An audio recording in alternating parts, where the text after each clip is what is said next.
ನೋಡಿ, power sharing fight ನ ನಡುವೆ ಶಕ್ತಿ ಪ್ರದರ್ಶನಕ್ಕೆ ನಾಯಕರುಗಳು ಈಗ ಮುಂದಾಗ್ತಿದಾರ ಅನ್ನುವಂತಹ ಪ್ರಶ್ನೆ ಮೂಡ್ತಾ ಇದೆ. ಒಂದ್ ಕಡೆ ಅಹಿಂದ ಕೋಟೆ ಪ್ರದರ್ಶನ ಮಾಡ್ತಾ ಇರೋದು ಸಿಎಂ ಸಿದ್ದರಾಮಯ್ಯ, ಮತ್ತೊಂದು ಕಡೆ ಡಿಸಿಎಂ ಡಿಕೆ ಶಿವಕುಮಾರ್ ಅವರದ್ದು ಬೇರೆ ರೀತಿಯ ಲೆಕ್ಕಾಚಾರ. ಈ ಮಧ್ಯೆ ಪವರ್ ಶೇರಿಂಗ್ ಫೈಟ್ ನಡುವೆ ಶಕ್ತಿ ಪ್ರದರ್ಶನಕ್ಕೆ ಪ್ಲಾನ್ ಮಾಡಿಕೊಂಡಿದ್ದಾರೆ ಸಿಎಂ ಅಂಡ್ ಟೀಮ್. ಹೈಕಮಾಂಡ್ಗೆ ಸಂದೇಶ ರವಾನೆ ಮಾಡೋದಕ್ಕೆ ಅಖಾಡ ಸಿದ್ಧವಾಯ್ತಾ? ಹಾಗಿದ್ರೆ ತವರು ಕ್ಷೇತ್ರದಲ್ಲೇ ಗುಟೂರು ಹಾಕೋದಕ್ಕೆ ಸಿಎಂ ಬಣ ಗೇಮ್ ಪ್ಲಾನ್ ರೆಡಿ ಮಾಡಿಕೊಂಡಿದೆ.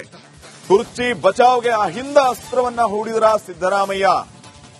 ಮೈಸೂರಲ್ಲೇ ಮೊಳಗಲಿದೆಯಾ ಅಹಿಂದ ಪಾಂಚಜನ್ಯ?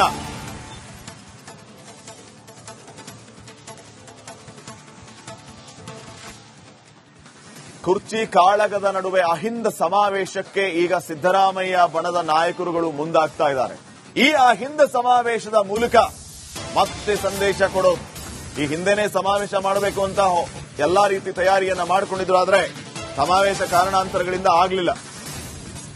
ಈಗ ಮೈಸೂರಿನಲ್ಲಿ ಅಹಿಂದ ಶಕ್ತಿ ಪ್ರದರ್ಶನಕ್ಕೆ ಸಿದ್ಧತೆಗಳಾಗ್ತಾ ಇದೆ. ನಾಳೆ ಬೆಳಗ್ಗೆ 11:00 ಈ ವಿಚಾರವಾಗಿ ಪೂರ್ವಭಾವಿ ಸಭೆ ಕೂಡ ಇದೆ. ಹಿಂದುಳಿದ ವರ್ಗಗಳ ಜಾಗೃತಿ ವೇದಿಕೆ ಸಭೆ. ಸಿದ್ದರಾಮಯ್ಯ ಬೆಂಬಲಿಸಿ ಅಹಿಂದ ಸಮಾವೇಶ. ಸಿದ್ದರಾಮಯ್ಯ ಅವರಂದ್ರೆ ಅದು ಇವತ್ತಿನ ಅನಿವಾರ್ಯತೆ. ಸಿದ್ದರಾಮಯ್ಯ ಅವರು ಬೇಕೇ ಬೇಕು. ಸಿದ್ದರಾಮಯ್ಯ ಅವರ ಹೆಸರಲ್ಲಿ ಸಮಾವೇಶಕ್ಕೆ ಈ ರೀತಿಯ ಸಿದ್ಧತೆಗಳಾಗ್ತಾ ಇದೆ.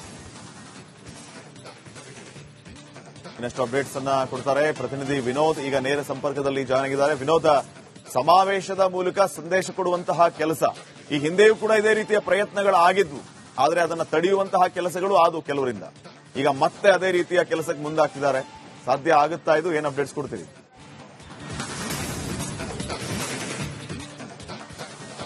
ಈಗಾಗಲೇ ರಾಜ್ಯ ರಾಜಕಾರಣದಲ್ಲಿ ಕುರ್ಚಿಯ ಕಾದಾಟ ಸಾಕಷ್ಟು ಒಂದು ರೀತಿಯಲ್ಲಿ ಕ್ಲೈಮ್ಯಾಕ್ಸ್ ಹಂತಕ್ಕೆ ಬಂದು ನಿಂತಿದೆ ಅಂತಾನೆ ಹೇಳ್ಬೋದು. ಯಾಕಂದ್ರೆ ಈಗ ಹೈಕಮಾಂಡ್ನ ಅಂಗಳದಲ್ಲಿ ಚೆಂಡಿದೆ. ಹೈಕಮಾಂಡ್ ಯಾವ ನಿರ್ಧಾರವನ್ನು ತೆಗೆದುಕೊಳ್ತಾರೆ ಅದು ಸಾಕಷ್ಟು ಪ್ರಾಮುಖ್ಯತೆ ಪಡ್ಕೊಳ್ತಾ ಹೋಗುತ್ತೆ. ಯಾಕಂದ್ರೆ ಈಗಾಗಲೇ ಸಿದ್ದರಾಮಯ್ಯವರನ್ನ ಮುಂದುವರಿಸಬೇಕು ಅಂತ ಹೇಳಿ ಅಹಿಂದ ಸಂಘಟನೆಗಳು ಈ ಹಿಂದೆಲೂ ಕೂಡ ಪತ್ರ ಚಳುವಳಿ ಮಾಡಿದ್ರು. ರಾಹುಲ್ ಗಾಂಧಿ ಅವರಿಗೆ ಪತ್ರವನ್ನು ಬರೆಯುವ ಮೂಲಕವಾಗಿ ಪೂರ್ಣಾವಧಿ ಸಿಎಂ ಅಂತ ಘೋಷಣೆ ಮಾಡಬೇಕು ಅಂತ ಹೇಳಿ ಈಗಾಗಲೇ ಚಳುವಳಿ ಕೂಡ ಮಾಡಿದ್ರು. ಅದಾದ ಬಳಿಕೂ ಕೂಡ ಒಂದಷ್ಟು ಡೆವಲಪ್ಮೆಂಟ್ಗಳು ಕೂಡ ರಾಜ್ಯ ರಾಜಕಾರಣದಲ್ಲಿ ಆಗ್ತಾ ಇದೆ. ಈಗಾಗಲೇ ಡಿಕೆ ಶಿವಕುಮಾರ್ ಕೂಡ ದೆಹಲಿಗೆ ಹೋಗಿರುವಂತದ್ದು.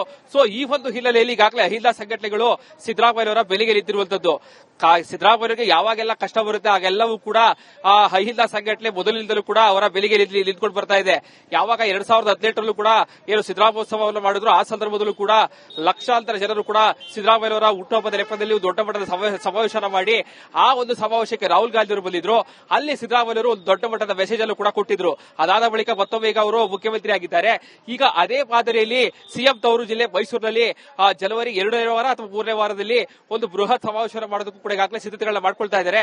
ನಾಳೆ ಇದರ ಬಗ್ಗೆ ಈ ಒಂದು ಸಮಾವೇಶದ ಬಗ್ಗೆ ರೂಪುರೇಷೆ ಬಗ್ಗೆ ಹಿಂದುಳಿದ ಜಾಗೃತ ವೇದಿಕೆ ಕೂಡ ಒಂದು ರೂಪುರೇಷೆ ಬಗ್ಗೆ ಸಭೆಯನ್ನು ಇಟ್ಕೊಂಡಿದೆ.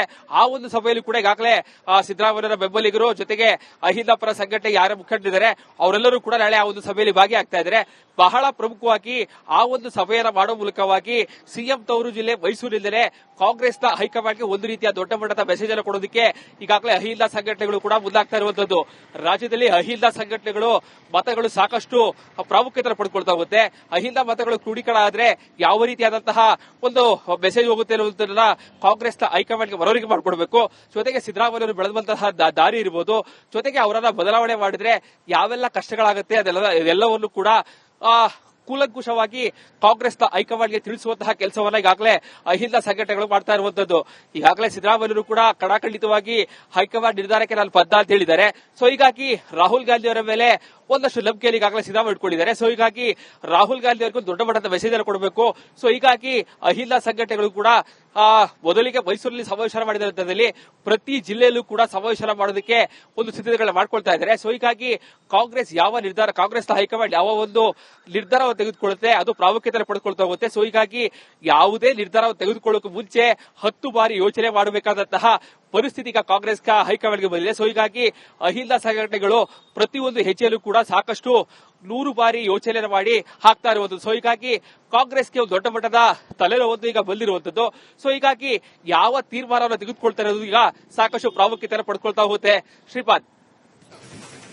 ಓಕೆ, ಥ್ಯಾಂಕ್ ಯು ವಿನೋದ್ ಮಾಹಿತಿಗಾಗಿ. ನೋಡಿ, ಪವರ್ ಶೇರಿಂಗ್ ಫೈಟ್ ನ ನಡುವೆ ಶಕ್ತಿ ಪ್ರದರ್ಶನಕ್ಕೆ ನಾಯಕರುಗಳು ಈಗ ಮುಂದಾಗ್ತಿದಾರ ಅನ್ನುವಂತಹ ಪ್ರಶ್ನೆ ಮೂಡ್ತಾ ಇದೆ. ಒಂದ್ ಕಡೆ ಅಹಿಂದ ಕೋಟೆ ಪ್ರದರ್ಶನ ಮಾಡ್ತಾ ಇರೋದು ಸಿಎಂ ಸಿದ್ದರಾಮಯ್ಯ, ಮತ್ತೊಂದು ಕಡೆ ಡಿಸಿಎಂ ಡಿಕೆ ಶಿವಕುಮಾರ್ ಅವರದ್ದು ಬೇರೆ ರೀತಿಯ ಲೆಕ್ಕಾಚಾರ. ಈ ಮಧ್ಯೆ ಪವರ್ ಶೇರಿಂಗ್ ಫೈಟ್ ನಡುವೆ ಶಕ್ತಿ ಪ್ರದರ್ಶನಕ್ಕೆ ಪ್ಲಾನ್ ಮಾಡಿಕೊಂಡಿದ್ದಾರೆ ಸಿಎಂ ಅಂಡ್ ಟೀಮ್. ಹೈಕಮಾಂಡ್ಗೆ ಸಂದೇಶ ರವಾನೆ ಮಾಡೋದಕ್ಕೆ ಅಖಾಡ ಸಿದ್ಧವಾಯ್ತಾ? ಹಾಗಿದ್ರೆ ತವರು ಕ್ಷೇತ್ರದಲ್ಲೇ ಗುಟುರು ಹಾಕೋದಕ್ಕೆ ಸಿಎಂ ಬಣ ಗೇಮ್ ಪ್ಲಾನ್ ರೆಡಿ ಮಾಡಿಕೊಂಡಿದೆ.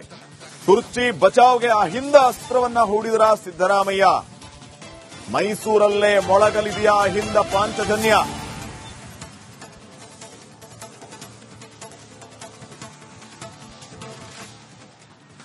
ಕುರ್ಚಿ ಕಾಳಗದ ನಡುವೆ ಅಹಿಂದ ಸಮಾವೇಶಕ್ಕೆ ಈಗ ಸಿದ್ದರಾಮಯ್ಯ ಬಣದ ನಾಯಕರುಗಳು ಮುಂದಾಗ್ತಾ ಇದ್ದಾರೆ. ಈ ಅಹಿಂದ ಸಮಾವೇಶದ ಮೂಲಕ ಮತ್ತೆ ಸಂದೇಶ ಕೊಡೋದು. ಈ ಹಿಂದೆನೇ ಸಮಾವೇಶ ಮಾಡಬೇಕು ಅಂತ ಎಲ್ಲಾ ರೀತಿ ತಯಾರಿಯನ್ನ ಮಾಡಿಕೊಂಡಿದ್ರು, ಆದ್ರೆ ಸಮಾವೇಶ ಕಾರಣಾಂತರಗಳಿಂದ ಆಗಲಿಲ್ಲ. ಈಗ ಮೈಸೂರಿನಲ್ಲಿ ಅಹಿಂದ ಶಕ್ತಿ ಪ್ರದರ್ಶನಕ್ಕೆ ಸಿದ್ಧತೆಗಳಾಗ್ತಾ ಇದೆ. ನಾಳೆ ಬೆಳಗ್ಗೆ 11:00 ಈ ವಿಚಾರವಾಗಿ ಪೂರ್ವಭಾವಿ ಸಭೆ ಕೂಡ ಇದೆ. ಹಿಂದುಳಿದ ವರ್ಗಗಳ ಜಾಗೃತಿ ವೇದಿಕೆ ಸಭೆ. ಸಿದ್ದರಾಮಯ್ಯ ಬೆಂಬಲಿಸಿ ಅಹಿಂದ ಸಮಾವೇಶ. ಸಿದ್ದರಾಮಯ್ಯ ಅವರಂದ್ರೆ ಅದು ಇವತ್ತಿನ ಅನಿವಾರ್ಯತೆ. ಸಿದ್ದರಾಮಯ್ಯ ಅವರು ಬೇಕೇ ಬೇಕು. ಸಿದ್ದರಾಮಯ್ಯ ಅವರ ಹೆಸರಲ್ಲಿ ಸಮಾವೇಶಕ್ಕೆ ಈ ರೀತಿಯ ಸಿದ್ಧತೆಗಳಾಗ್ತಾ ಇದೆ. ಇನ್ನಷ್ಟು ಅಪ್ಡೇಟ್ಸ್ ಅನ್ನ ಕೊಡ್ತಾರೆ ಪ್ರತಿನಿಧಿ ವಿನೋದ್. ಈಗ ನೇರ ಸಂಪರ್ಕದಲ್ಲಿ ಜಾಯ್ನ್ ಆಗಿದ್ದಾರೆ. ವಿನೋದ್, ಸಮಾವೇಶದ ಮೂಲಕ ಸಂದೇಶ ಕೊಡುವಂತಹ ಕೆಲಸ ಈ ಹಿಂದೆಯೂ ಕೂಡ ಇದೇ ರೀತಿಯ ಪ್ರಯತ್ನಗಳಾಗಿದ್ವು, ಆದರೆ ಅದನ್ನು ತಡೆಯುವಂತಹ ಕೆಲಸಗಳು ಆದವು ಕೆಲವರಿಂದ. ಈಗ ಮತ್ತೆ ಅದೇ ರೀತಿಯ ಕೆಲಸಕ್ಕೆ ಮುಂದಾಗ್ತಿದ್ದಾರೆ. ಸಾಧ್ಯ ಆಗುತ್ತಾ? ಇದು ಏನು ಅಪ್ಡೇಟ್ಸ್ ಕೊಡ್ತೀವಿ?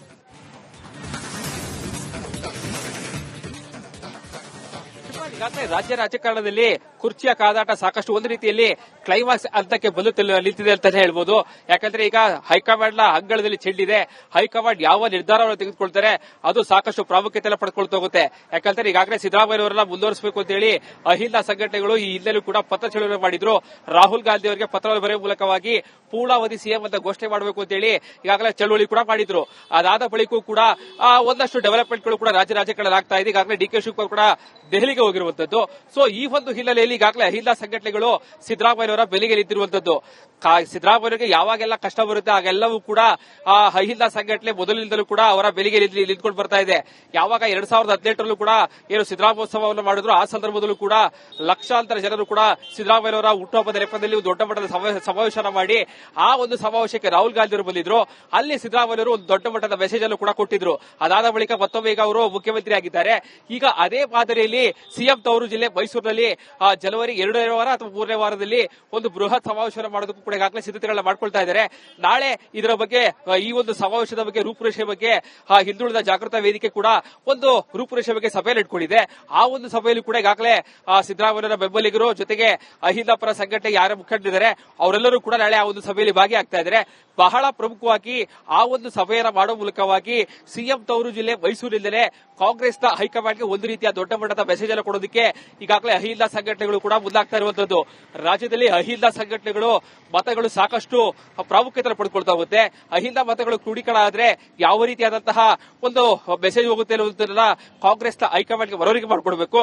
ಜೊತೆಗೆ ಸಿದ್ದರಾಮಯ್ಯವರು ಬೆಳೆದಂತಹ ದಾರಿ ಇರಬಹುದು, ಜೊತೆಗೆ ಅವರನ್ನ ಬದಲಾವಣೆ ಮಾಡಿದ್ರೆ ಯಾವೆಲ್ಲ ಕಷ್ಟಗಳಾಗುತ್ತೆ ಅದೆಲ್ಲವನ್ನು ಕೂಡ ಕೂಲಂಕುಷವಾಗಿ ಕಾಂಗ್ರೆಸ್ನ ಹೈಕಮಾಂಡ್ಗೆ ತಿಳಿಸುವಂತಹ ಕೆಲಸವನ್ನ ಈಗಾಗಲೇ ಅಹಿಂದ ಸಂಘಟನೆಗಳು ಮಾಡ್ತಾ ಇರುವಂತದ್ದು. ಈಗಾಗಲೇ ಸಿದ್ದರಾಮಯ್ಯರು ಕೂಡ ಕಡಾಖಂಡಿತವಾಗಿ ಹೈಕಮಾಂಡ್ ನಿರ್ಧಾರಕ್ಕೆ ನಾನು ಬದ್ಧ ಅಂತ ಹೇಳಿದ್ದಾರೆ.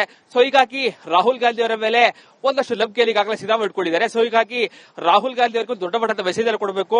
ಸೊ ಹೀಗಾಗಿ ಅಹಿಂದ ಸಂಘಟನೆಗಳು ಕೂಡ ಮೊದಲಿಗೆ ಮೈಸೂರಲ್ಲಿ ಸಮಾವೇಶ ಮಾಡಿದ ನಂತರದಲ್ಲಿ ಪ್ರತಿ ಜಿಲ್ಲೆಯಲ್ಲೂ ಕೂಡ ಸಮಾವೇಶ ಮಾಡೋದಕ್ಕೆ ಒಂದು ಸಿದ್ಧತೆಗಳನ್ನ ಮಾಡ್ಕೊಳ್ತಾ ಇದ್ದಾರೆ. ಸೊ ಹೀಗಾಗಿ ಕಾಂಗ್ರೆಸ್ನ ಹೈಕಮಾಂಡ್ ಯಾವ ಒಂದು ನಿರ್ಧಾರವನ್ನು ತೆಗೆದುಕೊಳ್ಳುತ್ತೆ ಅದು ಪ್ರಾಮುಖ್ಯತೆ ಪಡೆದುಕೊಳ್ತಾ ಹೋಗುತ್ತೆ. ಸೊ ಹೀಗಾಗಿ ಯಾವುದೇ ನಿರ್ಧಾರವನ್ನು ತೆಗೆದುಕೊಳ್ಳೋಕೆ ಮುಂಚೆ 10 ಬಾರಿ ಯೋಚನೆ ಮಾಡಬೇಕಾದಂತಹ ಪರಿಸ್ಥಿತಿ ಈಗ ಕಾಂಗ್ರೆಸ್ ಹೈಕಮಾಂಡ್ಗೆ ಬಂದಿದೆ. ಸೊ ಹೀಗಾಗಿ ಅಹಿಂದ ಸಂಘಟನೆಗಳು ಪ್ರತಿಯೊಂದು ಹೆಜ್ಜೆಯಲ್ಲೂ ಕೂಡ ಸಾಕಷ್ಟು 100 ಬಾರಿ ಯೋಚನೆ ಮಾಡಿ ಹಾಕ್ತಾ ಇರುವಂತದ್ದು. ಸೊ ಹೀಗಾಗಿ ಕಾಂಗ್ರೆಸ್ಗೆ ಒಂದು ದೊಡ್ಡ ಮಟ್ಟದ ತಲೆನೋವು ಈಗ ಬಂದಿರುವಂತದ್ದು.